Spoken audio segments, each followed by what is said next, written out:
राजा जी काय रानी अरे का कहीं है एगो नतिया देवर बा अनु अरे बड़ा तंग करता ये बलमुआ। अच्छा मत बड़ा अरे जब से फागुन चढ़ल बा अनु तब से मैं तंग कैले बा।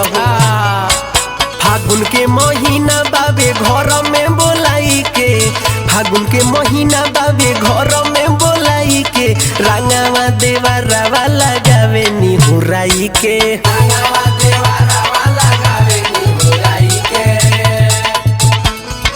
दिन भर मातल रहे गांजा भांग खाई के, दिन भर मातल रहे गांजा भांग खाई के, रंगावा देवरवा लगावे निहुराई के, रंगावा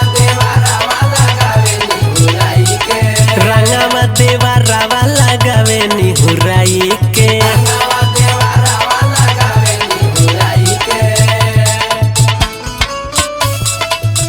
अरे रजब का हो अरे वही जब जब आधी रात होता अनु तब तभी तड़कुल के गाय समझ के चढ़ जाता। अनु एक छे में पूरा लवणीय ढाल लेता हूँ।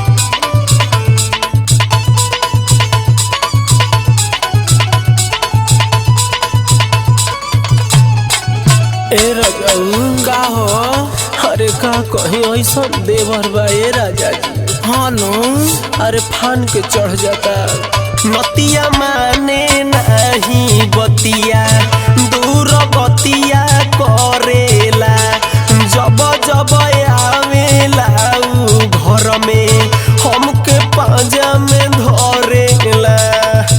ए रजऊ का हो अरे बड़ा तंग करता नतिया माने नहीं बतिया, दूर बतिया करेला, जब जब आवेला उ घर में हमके पांजा में धरेला, साया साड़ी रंग देला चोलिया भिजाई के, साया साड़ी रंग देला चोलिया भिजाई के, रंगावा देवरवा लगावे निहुराई के, रंगावा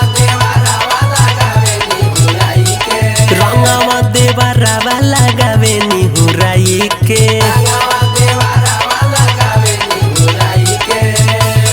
तने ना हम एगो फिलीपीन से देवर आइल बा। अरे कौन हो अरे उहे श्याम बाबू अनु हाँ ए रजऊ अरे उहे नु बड़ी तंग करता। अरे होली हो पूरा करे तो तनी ऐसन कुपातर देवर बा अनु फान के चढ़ जाता ए रजऊ। नइखे बुझा का कहीं ना कहीं असो कोई बना तू घरवा बड़ी मनवा डरेला, देवराया टला हमर दूनु जो बनवा धरेला। अरे का कहिए रजऊ अरे बोलो ना ओई बना बजरंगी घरवा बड़ी मनवा डरेला, देवरा श्याम बाबू दूनु मोर जो बनवा धरेला, गावेला जोगीरा हमर साया उठाई के, गावेला जोगीरा